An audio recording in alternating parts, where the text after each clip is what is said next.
Assalamualaikum warahmatullahi wabarakatuh. Alhamdulillahirrabbilalamin.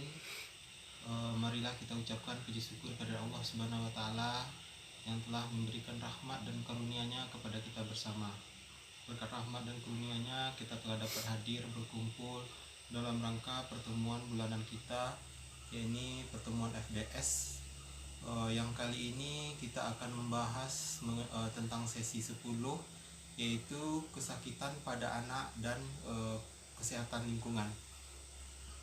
Sebelumnya saya ucapkan terima kasih kepada tuan rumah, Ibu Ani, yang telah menyediakan tempat untuk pertemuan kali ini ya Bu ya.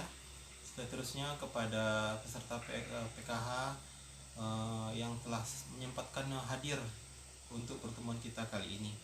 Jadi sebelum kita masuk kepada modul 3 sesi 10 ini, mungkin kita mengingat kembali ya Bu ya, materi kita bulan lalu tentang sesi 8 dan sesi 9.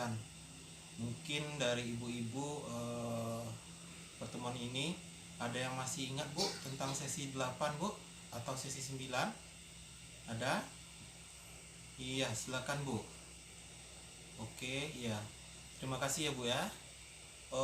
Tadi Bu Lili menjelaskan mengenai sesi 8, yaitu tentang pentingnya gizi dan layanan ibu hamil. Ibu Lili menjelaskan bahwa dalam hal ini diperlukan dan diperhatikan selalu tentang 1000 hari kehidupan ya Bu ya. 1000 hari kehidupan itu adalah masa emas bagi anak, dimulai dari usia 9 bulan, kalau dihitung harinya Bu 270 hari ya Bu ya, sampai anak berumur 2 tahun, kalau harinya 730 hari. Jadi di total itu 1000 hari. Jadi pada masa 1000 hari ini, setiap orang tua harus mampu memberikan atau menjaga anaknya agar pada masa emas ini pertumbuhan dan perkembangan anak dapat berjalan dengan baik ya Bu ya. Selanjutnya mengenai sesi 9 Bu, ada yang ingat Bu? Ya silakan.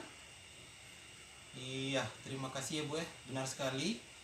Sesi 9 yaitu tentang pentingnya gizi untuk ibu menyusui dan balita. Pada sesi ini orang tua harus memperhatikan tentang ASI-nya ya Bu ya. ASI itu sampai umur berapa Bu? Iya bagus Bu, sampai 2 tahun. Iya. Di sini bisa kita pilah, yaitu mengenai ASI eksklusif dan makanan pendamping ASI ya Bu ya. Itu masih ingat Bu masalah ASI eksklusif itu umur berapa saja Bu? Iya umur, iya Bu, dari umur 0 sampai 6 bulan ya Bu ya. 0 sampai 6 bulan orang tua harus memberikan cukup ASI eksklusif, tidak ada tambahan makanan lain. Sedangkan untuk makanan pendamping diberikan kepada anak umur 6 bulan ke atas sampai nanti anak berumur 2 tahun ya Bu ya. Jadi bagus sekali Bu ya. Jadi setelah itu kita masuk kepada materi selanjutnya, yaitu materi kita hari ini, yaitu tentang sesi 10, mengenai kesakitan pada anak dan kesehatan dan kesehatan lingkungan. Dari sini kita mulai dari jenis-jenis kesakitan pada anak. Ibu-ibu ada yang tahu beberapa penyakit yang ada di anak? Boleh dijelaskan Bu? Iya bagus Bu. Ya ada diare, ada malaria ya Bu ya. Apalagi Bu? Iya bagus. Jadi yang kita bahas itu Bu, tentang yang pertama tentang diare. Diare, ada yang tahu arti diare Bu? Ada? Iya. Diare itu adalah pengertiannya yaitu buang air besar secara encer Bu.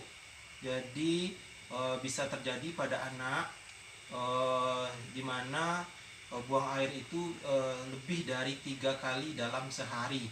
Sedangkan bagi bayi yang masih dalam ASI itu bisa terjadi 6 kali dalam sehari.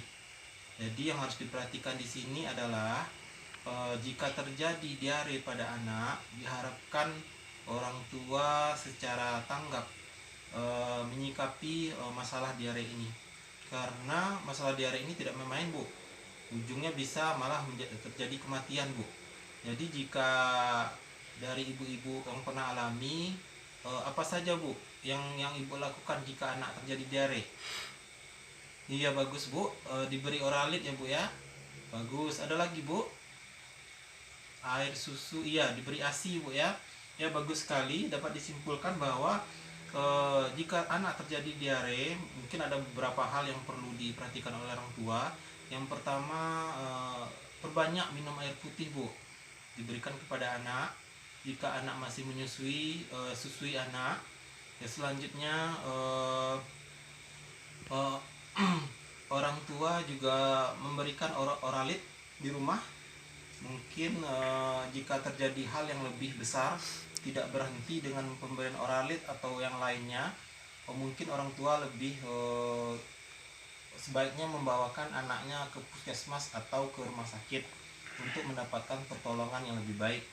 Selanjutnya mengenai penyakit, sebelum masuk penyakit lain ada pertanyaan, Bu? Tidak? Baik, lanjut ke penyakit selanjutnya, yaitu penyakit kecacingan. Kecacingan dari ibu-ibu di sini pernah anaknya mengalami yang namanya kecacingan? Ada, Bu?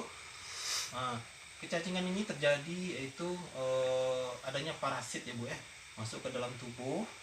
Hal itu bisa dihindari dengan cara hidup bersih. Hidup bersih seperti apa, Bu? Misalnya mencuci tangan dengan sabun secara teratur setelah melakukan aktivitas. Selain itu juga bisa jangan BAB sembarangan. Jangan buang air besar misalnya di kebun atau di sungai. Kemudian bisa juga dengan menggunakan alas kaki jika memasuki toilet atau kamar mandi.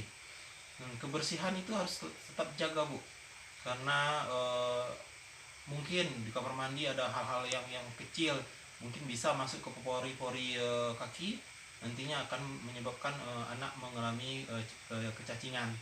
Hal ini bisa dihindari jika anak telah terjadi kecacingan. Mungkin hal-hal yang dilakukan oleh orang tua yaitu selain menjaga kebersihan itu, jika sudah terjadi, Bu ya, mungkin adanya obat cacing yang diberikan oleh puskesmas atau nantinya rumah sakit. Selanjutnya mengenai penyakit diare udah ya, Bu ya, diare, kecacingan. Selanjutnya malaria lagi, Bu. Malaria. Mengenai malaria ini ada namanya disebabkan oleh nyamuk ya, Bu ya, nyamuk Anopheles. Jadi pentingnya ini juga kebersihan, Bu, kebersihan rumah, kebersihan lingkungan. Ini berakibat terhadap perkembangan nyamuk nantinya. Jadi hal-hal yang perlu dijaga bisa jadi usahakan memakai kelambu kalau tidur atau obat anti nyamuk ya, Bu ya. Jadi hal ini bisa mengurangi dampak jika terjadi malaria di lingkungan kita. Dan selanjutnya yaitu hal-hal apa saja yang bisa ibu-ibu lakukan untuk mengurangi dampak penyakit yang ada di masyarakat ini. Yang dari pertama kita bahas mengenai apa tadi, Bu? Mengenai penyakit diare, mengenai kecacingan, mengenai malaria. Mungkin hal-hal apa saja yang bisa kita lakukan agar penyakit-penyakit tersebut dapat dihindari. Apa mungkin ibu-ibu ada yang tahu? Iya, Bu. Iya, bagus, Bu. Pertama, menjaga kebersihan lingkungan. Nah, menjaga kebersihan lingkungan bisa dimulai dari diri sendiri. Kebersihan diri sendiri misalnya selalu mencuci tangan setelah melakukan kegiatan. Yang kedua yaitu menjaga kebersihan lingkungan, selalu membersihkan atau bergotong royong secara bersama-sama membersihkan tempat-tempat yang ada genangan air. Selanjutnya membuang sampah pada tempatnya. Kemudian memiliki jamban ya, Bu, yang penting sekali, Bu. Setiap keluarga harus memiliki jamban di masing-masing rumah agar BAB yang tidak sembarangan dilakukan, Bu. Hal ini bisa mengurangi terjadinya kecacingan yang tadi. Jamban yang harus dibuat oleh rumah tangga yaitu tidak harus jamban yang mahal, Bu. Yang sederhana saja, misalnya yang dari bambu atau dari apa tadi, Bu, dari seng ya, Bu, ya, bisa. Ukurannya juga tidak terlalu besar, Bu. Setidaknya jamban yang mampu untuk meletakkan ember air, Bu, untuk cuci tangan. Dengan adanya jamban ini diharapkan masyarakat tidak lagi menggunakan sungai sebagai sarana untuk BAB ataupun kegiatan rumah tangga lainnya. Dari penjelasan ini mungkin ibu-ibu ada yang ragu atau ingin bertanya? Ada, Bu? Jika tidak, mungkin cukup sekian pembahasan sesi 10 kita kali ini, yaitu tentang kesakitan pada anak dan kesehatan lingkungan. Jadi diharapkan ibu-ibu mampu memahami tentang materi kita kali ini. Setidaknya hal-hal kecil ini bisa kita terapkan nanti di rumah. Saya berharap tidak hanya bagi ibu-ibu tapi juga untuk pendamping sendiri. Jika tidak, kita tutup pertemuan kita kali ini. Terima kasih atas perhatian dan kehadiran ibu-ibu semua. Akhir kata saya tutup. Assalamualaikum warahmatullahi wabarakatuh.